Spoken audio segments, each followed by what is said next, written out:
Hello everyone, Assalamu alaikum. How are you all? I hope you are well.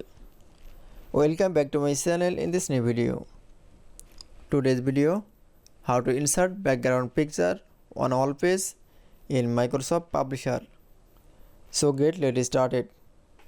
At first, open your Publisher document. In this video, I will show insert background picture on all page. Now going to the view menu option, then click.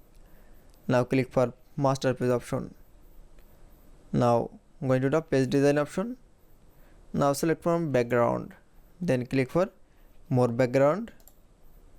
Now we coming the interface, then click for picture or texture fill. Now click, then click for file option. Now select from a going to the find your picture. Now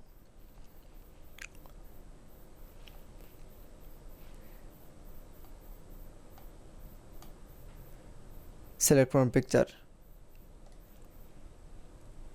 Now for click, then click for insert option. Now click for OK. Then going to the master page option, then click for close the master page. That it's.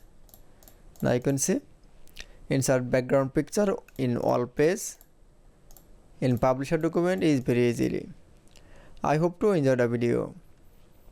Please like, comment, share and subscribe my channel.